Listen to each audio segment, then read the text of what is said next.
My wife mocked me at our backyard BBQ in front of her friends and family, said I was great at mowing the lawn but not much else. I smiled, let her toast. Then I let her sink $58,000 into a fake company, catfished her as her dream man, and served her divorce papers with receipts. Now she's living with her parents, and I'm back in my house, with my dog, my truck, and every dollar she lost. Hey Reddit, I usually only lurk here, but things have gotten out of hand, so I figured I would post her. Alright, here's the rundown. I, 34 male, live in Texas, logistics guy by trade. Got my own side thing going in regional supply contracting. But that's not what this is about.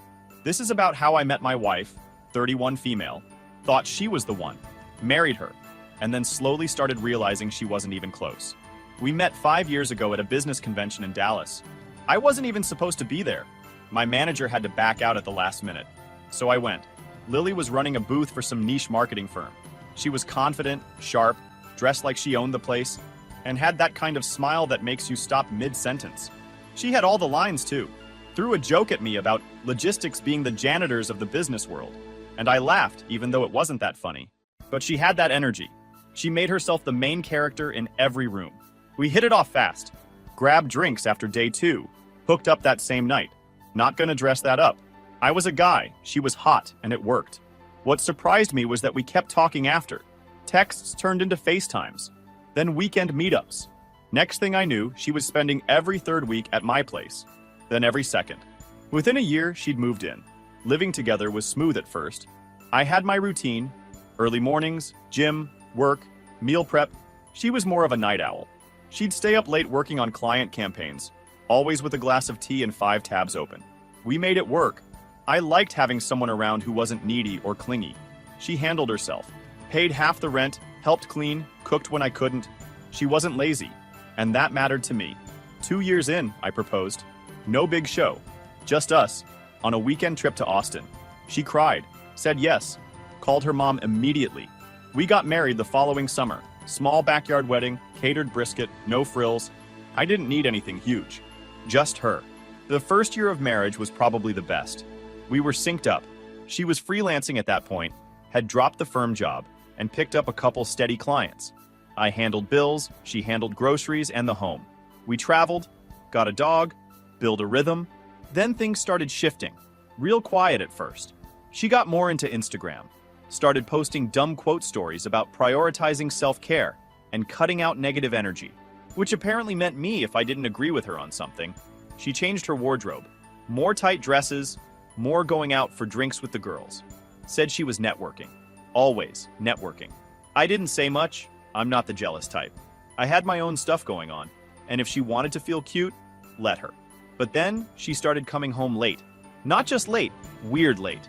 Like gym at 8 p.m. and back at 11:30 kind of late, or went to Madison's for venting, but couldn't remember what they talked about when I asked. She'd shower right away too. Always showered the second she got in, even if she was just hanging out. I'm not an idiot. I didn't accuse, just paid attention, started testing little things, asked what she wanted for dinner, and she'd forget 5 minutes later, left her phone near me, and I'd see her swipe notifications away like she was clearing bombs. Changed her passcode once. Said she had to for work because of some client privacy clause.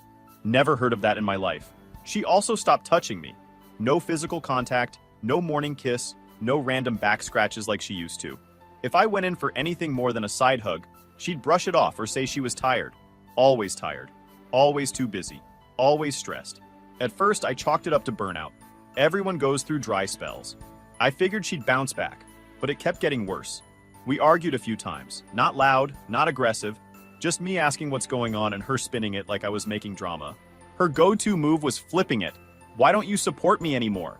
Or, you're always waiting for me to mess up.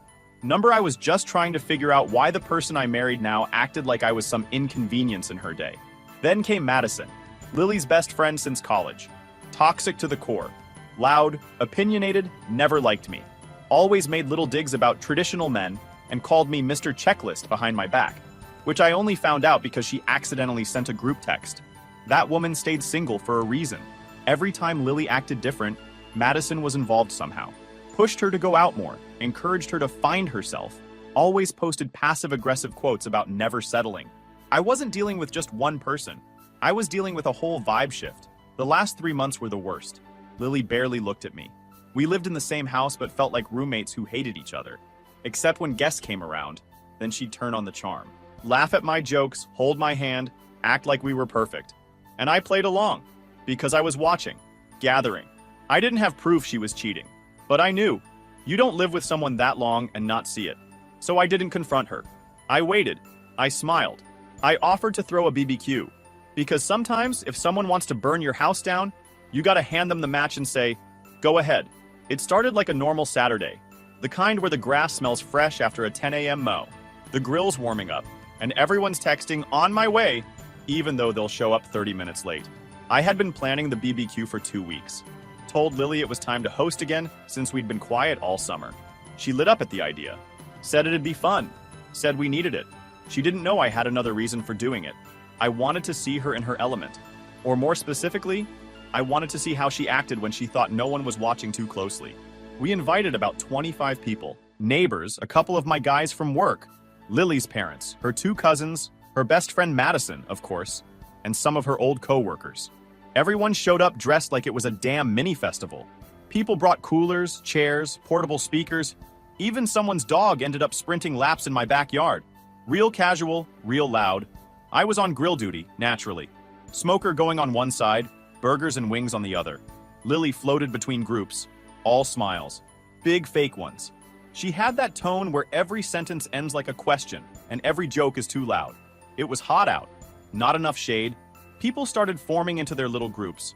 My neighbor James brought his speaker and started playing old school rap, which got the whole deck area vibing. I wasn't paying much attention to the conversations until Madison walked over holding one of those stupid plastic cups filled with drinks and leaned in close to Lily. Don't let him boss you around today. This is your show, she said. Way too loud for it to be a private comment. Lily laughed like she was trying to wake up the next zip code. Oh, don't worry, he knows who's in charge. That got Madison going. She raised her drink like it was some toast. Cheers to the queen! Now, I'm right by the grill, maybe 6 feet from them, flipping wings, pretending like I didn't hear. But I heard everything. So did a few others, judging by how they stopped mid-convo to look over. Madison turned to me. You got that grill handled, right, champ? Champion. She always said stuff like that. Mocking, subtle, like it was a joke if I ever dared to call it out. Got it locked, I said back, without even looking at her. Lily disappeared for a bit after that, then came back in a change of clothes. Short white dress, wedges, hair redone, full makeup, for a backyard BBQ. You'd think she was about to walk a red carpet. Her mom told her she looked stunning. Madison said CEO energy. Her dad didn't say anything, just went back to his hot dog.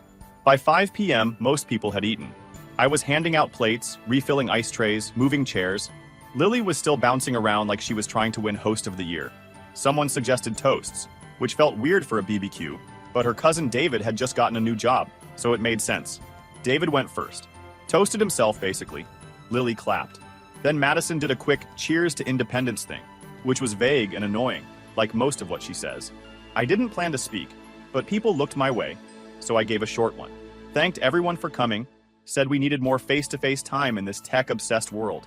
Nothing fancy. Then Lily said she wanted to say something. She raised her glass and stepped up on the deck like it was a stage. I just want to say how grateful I am, she started, swaying slightly. For everyone who came, for good food, for our beautiful home, and of course for my husband who tries his best every day. People clapped. I nodded. She looked right at me. Even if he can't figure out how to load a dishwasher or, other things. That got a few chuckles. Then she said it. But hey, no one's perfect, right? I mean, at least he's great at mowing the lawn. Can't say the same about anything that requires stamina. Half the deck laughed. Madison shrieked. Her mom did that gasp laugh combo. Her cousin damn near dropped his beer. Her dad shifted like he wanted to vanish. Someone else muttered damn under their breath. Me? I didn't laugh. I just looked straight at her while she kept grinning. And in that second, I watched her face. I watched the satisfaction, the pride. She looked like someone who just delivered the punchline of the night. That's when I knew this wasn't about the joke. This was about control. Public control. I didn't say anything. Didn't call her out. I smiled. Nodded. Then started collecting empty cups and walked inside. Stayed there for the next 20 minutes. Rinsed stuff that didn't need rinsing. Pretended to fix the trash bags. Looked out the window. She kept laughing out there like nothing happened. People moved on. Music started up again. But a few were looking over at the house, probably wondering what I was doing. I went back out and told everyone the ice was running low. Asked Madison if she could go grab the extra bags from the garage freezer. She rolled her eyes but went. Lily followed her, probably to get her own drink. That gave me 10 minutes to walk around and feel the room again. Everyone was back to joking, but there was tension. One guy from my work, Derek, came over and gave me the classic, "You good?" nod. I gave him a half shrug. He didn't push. Later that night, after most people cleared out, Lily was buzzed, slurring just slightly. Told me we should go upstairs and her set. Said I looked hot in grill mode. Acted like nothing happened. I asked her if she remembered what she said earlier. She laughed. "What? The dishwasher thing?" I said, "No, the stamina comment." She laughed again. "Oh, come on, it was just a joke." Then she kissed my cheek and walked up the stairs. I stood there in the kitchen for a while, then checked my phone. She left it unlocked on the counter. I wasn't even trying to snoop, but the screen lit up from a message. It was from a contact named D. The message just said, "He bought it LOL, told you he wouldn't say a word." I took a screenshot, emailed it to myself, and locked the phone again. D wasn't a nickname I knew, but that snake emoji told me everything I needed to know. She was testing boundaries, and I failed her test by not reacting, which was fine, because she failed mine by proving she had no idea who she married. The rest of that night, I played nice, ate dinner, watched a show, gave her the "good night babe" routine, and she believed every second of it. What she didn't know was that I stayed up 3 more hours designing the fake business website, bought a domain, created email addresses, started setting up an LLC with me as sole owner. If she wanted to be entertained at my expense, fine. I'd make sure the final punchline was something only I would laugh at. After the BBQ, I gave it 3 days. 3 full days of silent treatment, fake busy routines, and her fake apologies that never actually sounded like apologies. You know the type, "I'm sorry you felt embarrassed," instead of, "I'm sorry I ran my mouth about our bedroom in front of your boss and my entire family." She thought I was cooling off. Truth is, I was heating up. By day 4, I was already 10 steps ahead. I started dropping little comments at breakfast. Told her I was thinking of pivoting out of corporate logistics and doing something on my own. Said I was tired of being someone else's errand boy. She lit up immediately. "You've been talking about starting your own thing for years," she said. "What would it be?" I shrugged like I wasn't already halfway through a business plan. "I've got a few ideas. Nothing concrete yet." "Something with sustainability, maybe?" she offered. "That's trending." I almost laughed. She was so eager to sound smart, to feel involved. So I gave her what she wanted. "Eco-focused freight for small vendors," I said, making it up as I went. "Low-emission routing, hybrid fleet, maybe carbon offset packages." She blinked like I just told her I'd invented a new language. "That sounds big." "It is," I said. "That's why I'd need help. Branding, socials, networking, stuff you're good at." Boom. Her ego lit up like a 4th of July firework. Over the next week, I kept the momentum going.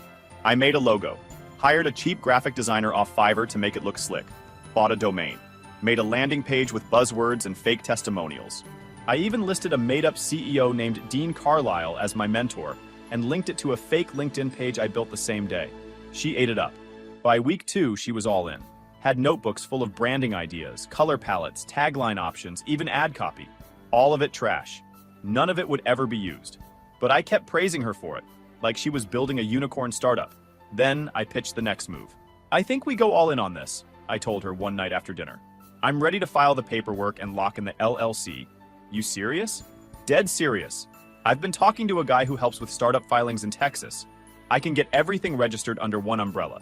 Logistics, consulting, media. Full stack LLC."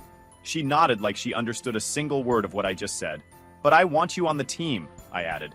"You'll be my creative director, 30% unofficial stake. We'll formalize it later." She nodded like I'd handed her a throne. Never asked to see a doc. Never checked if anything was filed. That's when she started crying. Said no one's ever believed in her like this. Said she knew I had it in me to do something big. What she didn't ask? Why she only got 30%. Didn't even blink when I said the business would be filed under my name. Because I already had a registered EIN from a past freelance gig, and it'd be easier for taxes. Everything sounded logical. Everything was technically true. She didn't see it for what it was. A noose that she was willingly threading around her own neck. Week 3 is when she brought up money. She asked how much we needed to start. I gave her a made-up number, $50,000. She offered to put in $35,000 from her savings and said she could get the rest if she sold some jewelry and cashed out one of her old 401ks from her first firm. I acted surprised, told her that was too much. Told her I didn't want to put that pressure on her. She pushed. Said we were a team. I made her feel like she was saving the business by taking initiative. She loved the sound of that. Within a week, she'd pulled together $42,000. I had her deposit it into a new business account I opened, one with only my name on it. She never asked to be on the account, never asked to read the filing documents. All she wanted was her name on the Meet the Team page and a flashy title. So I gave her both. I even made her a business card. Lily Walker, Creative Director, Enviro Freight, LLC, tagline, driving change, delivering tomorrow. She printed 500 of them. During all this, I started phase 2, emotional extraction. I'd already made the burner profile. Clean photos, generic bio, not too hot, not suspicious. Just good enough to look real. I used the name Logan M and said I was a freelance travel photographer based in Austin. No job, no traceable links, just vibes. My first DM was dumb. Hey, not trying to be weird, just saw you in the comments on a mutuals post. You have a great laugh. Hope you don't mind me saying that. She replied within 6 hours. Thanks, haha. Appreciate that. Game on. I kept it casual at first. Once a day messages, slow burn, asked about her work. She bragged about her new startup, said she was building something huge with her husband. I played supportive, told her it sounded amazing, said she was clearly the brains behind the brand. After 5 days, she was sending selfies. 10 days in, she told me her husband didn't understand her creative side. 2 weeks later, she was venting about me to me. I don't love him. He's so traditional. And I was taking to some guys just to fill my desire that any human needs it. Like, he doesn't get what I want to build. I feel like I'm dragging him into the future. I copied and saved everything. Every message, every complaint, every flirty reply, every picture. I set up an anonymous cloud folder and dumped it all there. Organized by date, time-stamped, ready. By week 5, she was in full fantasy mode. She started calling Logan her safe space. Told him things she never told anyone. Things like, I don't even think we'd be married if we met now. He's too safe, too predictable. I want to be seen. If I could restart everything, I would. One night she sent a voice message. Said she was lying in bed and thinking about Logan. Then asked, what would it be like if we were real? I saved that too. Meanwhile, the fake company was booming. I hired a few freelancers to make fake branding decks and product brochures. Paid them from the same account she funded. Showed her investor interest emails I wrote myself using dummy Gmail accounts. She paused her last 2 freelance clients to focus full-time on the business. Told me this was her moment. I let her run with it. Sold her old iPad, 2 handbags, and 1 diamond bracelet from her aunt. Total money sunk into this dream. $58,000, none of it mine. Everything is legal. Everything is documented. All under my control. She was fully locked in. Then came the pitch meeting. I told her I was setting up a meeting with potential partners at an empty commercial space downtown. Told her this would be our big debut. Said to wear something sharp, look professional. She got up early, did her makeup twice, practiced her elevator pitch in front of the mirror. I sent her the address. It was a foreclosed retail unit in an abandoned plaza. When she got there, it was padlocked. No lights, no one inside, no sign of me. She called once. I declined. Then I texted her from Logan's account. You really thought I didn't know who you were talking about this whole time? I followed it with a screenshot of her voice message. Then another. Then another. One by one. Every word, every picture, every complaint about me. Sent back to her like a slap across the face. Then I blocked her. I drove 3 hours north that day. Took my essentials and the one thing she forgot to take from me. The benefit of the doubt. So after I nuked her fantasy boyfriend at the abandoned building, things moved fast. She tried calling me 27 times that night, back to back. I ignored everyone. Then the text came. Started with, what is this? Turned into, you're insane. Then shifted to, please talk to me. Followed by some next level begging. She was unraveling in real time. It was like watching a toddler break a vase and then try to glue it back with spit. I was already halfway to Amarillo when all this hit. Booked a cheap extended stay, used cash, didn't check in under my real name. I stayed off-grid for 72 hours, just enough to let her stew while I finalized the legal prep. Once things were locked, I came back quietly and met with my lawyer in person. Had burner phones set up, one for legal and one for fallout. The real one stayed off. She had no idea where I was. By the time she figured out I wasn't coming back, I'd already contacted my lawyer. I didn't pick some random family law guy off Google. I hired the guy. Retainer wasn't cheap, but I didn't care. Worth every dime. First thing I told him, I live in Texas. I have solid reason to believe my wife was emotionally cheating, possibly physically too. I have no prenup. If this divorce goes through without fault, she could walk away with half of everything I've built over the past 10 years. He asked for the proof. I gave him a folder with screenshots of her DMs with Logan, me, voice messages with timestamps, photos she sent, screenshots where she talked about her starting her life and outgrowing her marriage, bank records showing every dollar she dumped into the fake company, legally under my name. His face didn't move the whole time, just nodded, checked the timestamps, and muttered, "Solid, very solid." We filed the next morning. Fault-based divorce, emotional infidelity, and marital misconduct. In Texas, you don't need sex tapes. Intent is enough if the messages cross the line. Hers sprinted past it. I didn't even wait for her to respond. While my lawyer was doing the paperwork, I was already locking down everything else. I pulled all joint funds and transferred them into a protected account in my name. Everything she contributed to the business, already converted. I closed that account too, just in case she tried to freeze it. Froze her access to my original checking. Even the savings account her mom opened for us as a wedding gift? Gone. Gone and moved. Texas is a community property state, but fault matters. That's why I needed all the proof lined up. I started shifting personal assets out of reach. Transferred my truck to a trust under my cousin's name.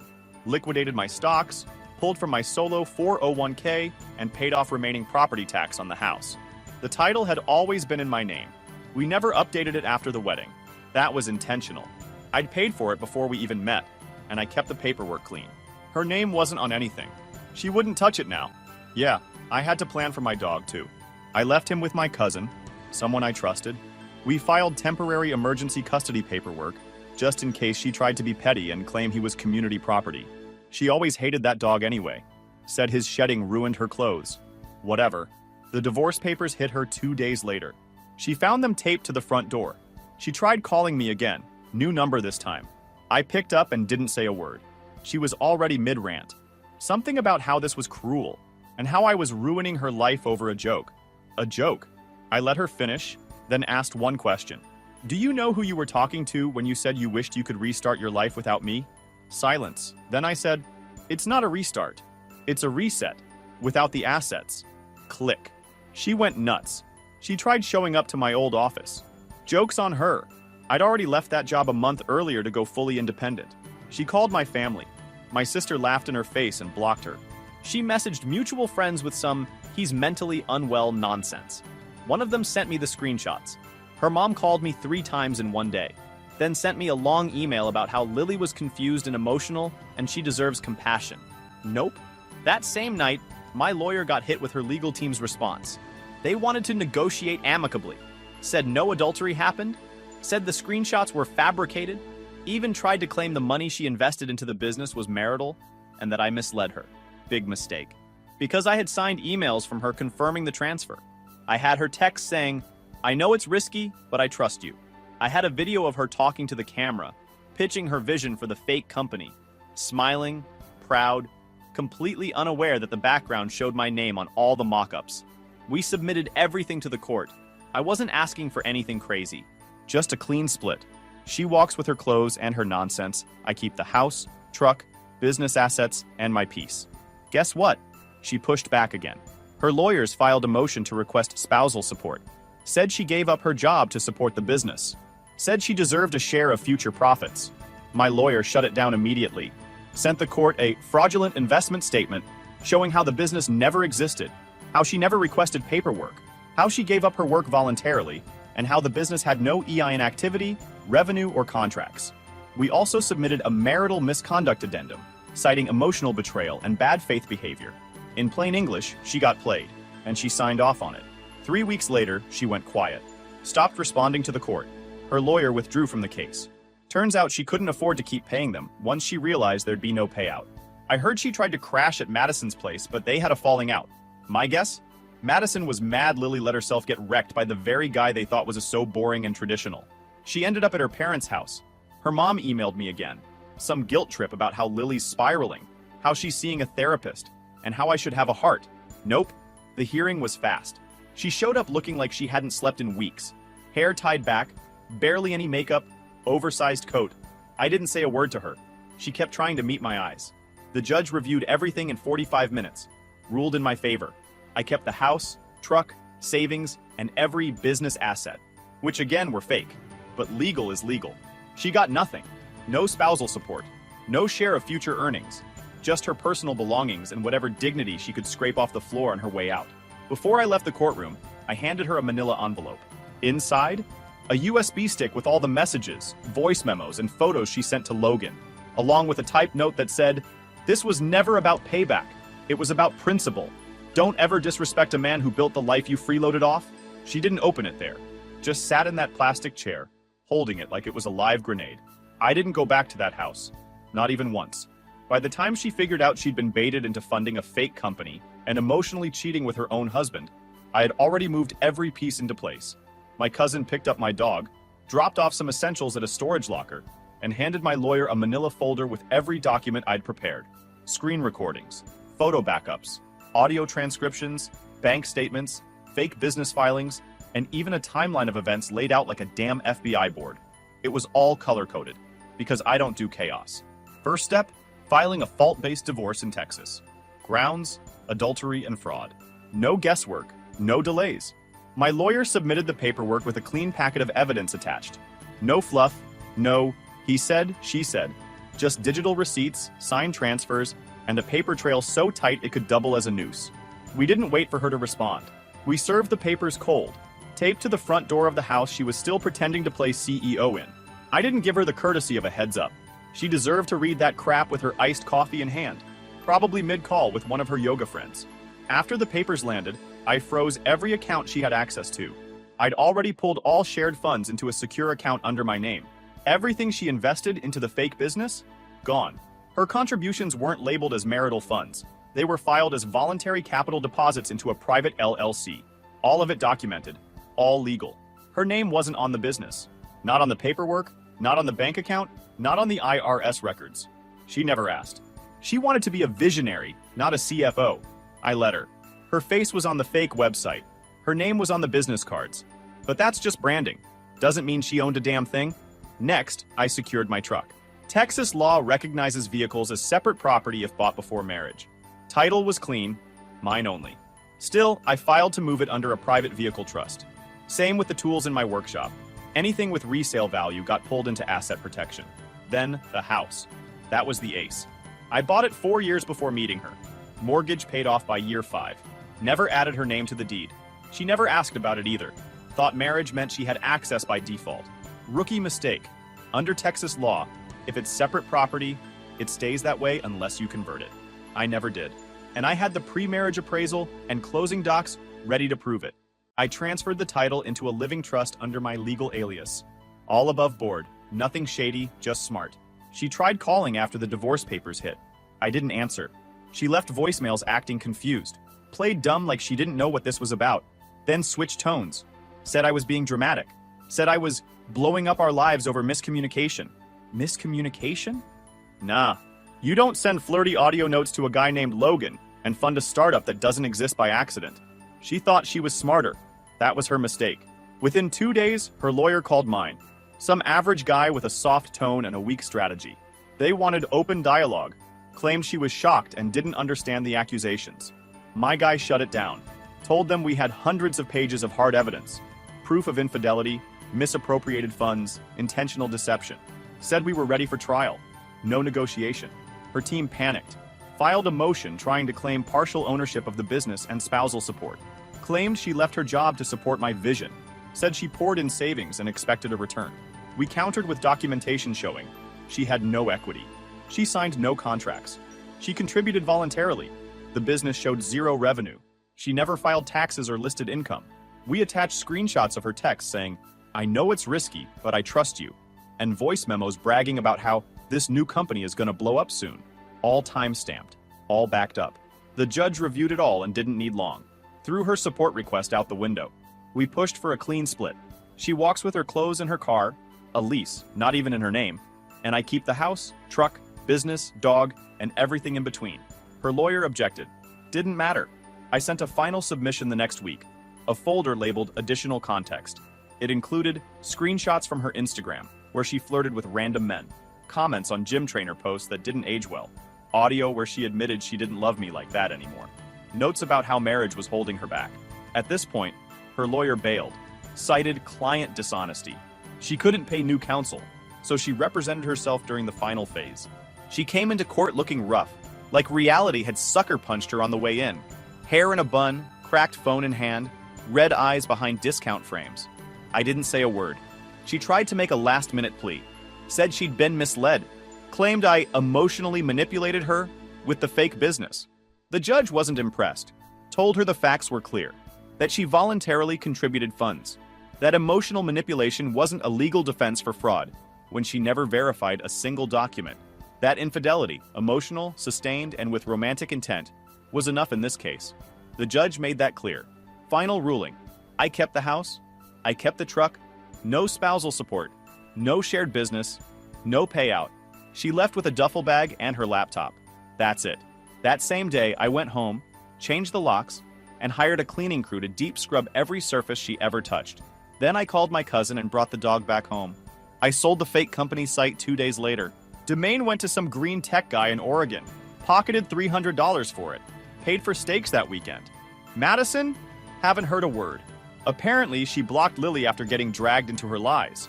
Word got around that Lily tried to crash with her and got kicked out within 2 days. Lily's parents emailed once, said I was cold, and that families should stick together. I sent back one sentence. I stuck around long enough. That was it. After the hearing, she went quiet. No texts, no posts, no contact. A week later, she tried one last Hail Mary through a new lawyer. Claimed emotional distress, financial manipulation, reputational damage. We shut it down in under 24 hours. Sent over proof that she volunteered everything: money, time, fake job title. Her name was never on a single asset. Her lawyer backed off immediately and withdrew. She ghosted Madison after that. Word got around she moved back in with her parents. Burned through what savings she had left trying to keep up appearances. Couldn't land a new job. Too many burned bridges. Too much baggage. I heard from a mutual friend that she tried reaching out to the guy she was sexting, Logan, the burner account. She actually messaged him after the dust settled, begging for answers. That account was dead. Deleted everything. She ended up working part-time at a local boutique. Same girl who once bragged about owning her future, now selling clearance handbags to soccer moms. One time I was out running some errands and happened to walk past the store. She spotted me and was like, "I'm really sorry for everything. Can we please just start over?" I looked at her with zero emotion and went, "Yeah, that's gonna be a no."